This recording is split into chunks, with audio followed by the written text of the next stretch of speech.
Hey, what is up guys? MKBHD here, and this is the Sony Xperia Z. And this little slab of metal and glass here I found to be the most mixed bag of all time. Allow me to explain. When you're Sony, you're going out to make the high-end superphone to compete with the likes of the Galaxy Note 2 and the Droid DNA and other super high-end devices. You would go all out, right? You would add, high-end materials, high-end build quality, high-end internals, high-end software, the whole works. That's what you expect when you get the Sony Xperia Z.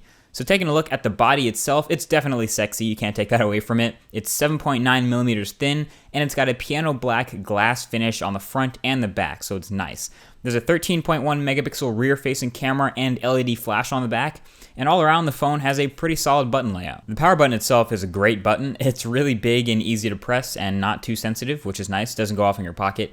So the whole right-hand side is basically the power button, the volume rocker, which is less easy, and the SIM card tray. And on the left-hand side, you have your micro SD card slot, which is covered, but that allows for expandable storage. So you'll notice that all around this device, all the ports are covered and sealed by plastic flaps. This isn't actually a bad thing. This is a good thing because when all these flaps are closed, the Xperia Z is water resistant for up to half an hour in 3 feet of water. So this thing's actually a bit rugged. They were demoing it just like that at CES. So if you ask me, this is a pretty tough device.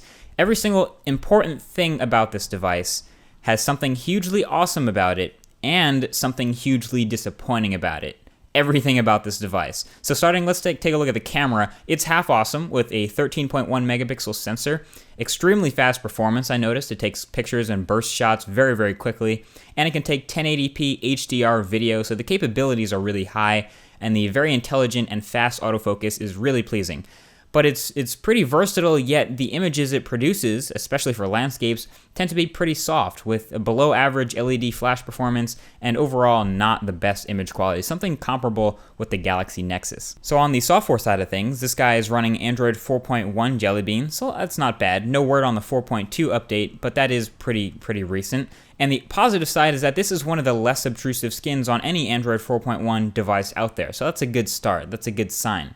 There's also not a whole lot of Sony bloatware, not a whole lot of bad pre-installed apps like we see on Verizon phones. So that's pretty good, and the value-adding features are definitely welcome. However, I am not a fan of the light gray software buttons at the bottom and in the notification bar. I would have preferred these to be, I guess, darker to match the black bezel, or lighter to be like more transparent, but that gray is just really awful in between, and that theme kind of permeates throughout. So you might not think it's ugly, but there's definitely room for improvement with design here.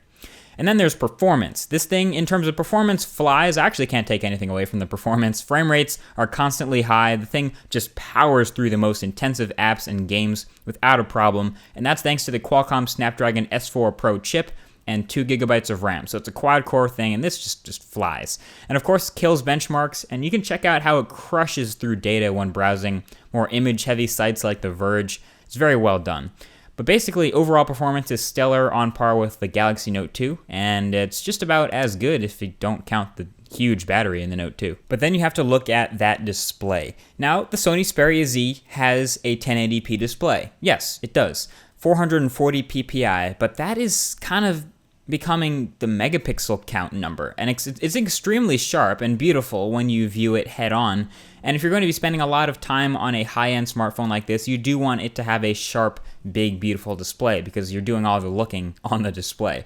Unfortunately, the good ends there. It's kind of like having a 37 megapixel camera that doesn't take great photos. When you look at this display from even a few degrees off axis, the viewing angles, the color reproduction, the contrast just goes straight downhill. You don't even have to have it side by side with an Oppo Find 5 or a Droid DNA to notice that this display is subpar. I mean, it's definitely not that good. I haven't personally looked at the HTC One's display, but from the specs that I've seen, I'm expecting it to be really good, so it's going to be hard to compete. And this thing it lets me down. I'm really disappointed. The viewing angles are the most disappointing. I couldn't have asked for anything worse than this. Literally just a few degrees off axis, and it's noticeably worse. And then there is the speaker. This is a terrible speaker. In fact, I'll let you have a listen for yourself.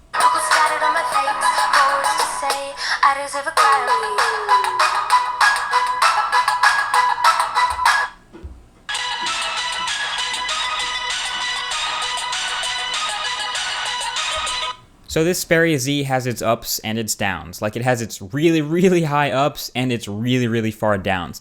I know it's going to be hard to compare this to the HTC One and the Droid DNA, but it's going to be compared with those 1080p phones. It's going to be compared with the Galaxy S4 and anything else high-end that comes out this year. But the comparison is really crazy when you try to put a semi-rugged, water-resistant, but also thin and elegantly designed phone up against something that's just going all out in one department. You may love the Xperia Z, and I wouldn't blame you. This thing is sexy. But a lot of people are going to pick it up just for the design, which itself is okay, but definitely think twice about what you want in a phone and what you don't want in a phone before throwing down the cash. So in the end, what is the deal with the Sony Xperia Z? It is the biggest mixed bag ever. This phone has so many things that are good about it and so many things that are bad about it. Now, if it was all bad or all good, it would be easy to not recommend this phone or to recommend this phone. But you really have to pay attention to the goods and the bads and pick what you like about it and what you don't like about it. And if they match up with your values, you might still go for the Xperia Z. But for me, they don't align perfectly with the things that I've gotten used to enjoying about a phone. That being said, I still love the pixelency of a 1080p display, and I'm excited for the wars of the 5-inch 1080p smartphones this year, or even the HTC One, which is a slightly smaller than 5-inch screen, and it's 1080p. So I like the fact that we're seeing more 1080p phones now. But honestly, it's just getting to that point where you gotta make it good. If you're gonna have a 1080p display on a phone, it has to be a great display. And for the price point, this is just such a hard recommend. You really have to look at your values. Also, another interesting fact, and I guess a bit of a disclaimer, is this phone comes out of the box with a screen protector in the box, but it also comes with a very subtle screen protector already applied on the phone. It takes up the entire slab of glass, and the Sony branding on the front of the Xperia Z is actually attached to the screen protector. So if you take it off, it'll just be a perfectly blank black slab, which is kind of cool. But that screen protector is probably the cause of some of the issues I have with the display. But honestly, it's a little bit weird that you can't even really tell that the screen protector is applied. But I wouldn't take it off of the display, because taking it off would mean pretty much exposing that less than up to par display to the elements. And if you're going to have a ruggedized phone, you're probably going to want to leave that on. Which of course brings up the question, is this a slick, beautiful, designed well phone, designer phone? Or is this a really tough, rugged, water-resistant phone? Because it's really hard to be both, and I guess Sony tried to be both, and that's where they ended up having some contradictions in this phone. Either way, the choice is yours. Do you like the Xperia Z? I think it's sexy, but again, it's all up to you. Leave a comment down below the like button on this video, and the comment section is open, so you'll probably see me replying to comments down there. Either way, thank you for watching, and I'll talk to you guys in the next video. Peace.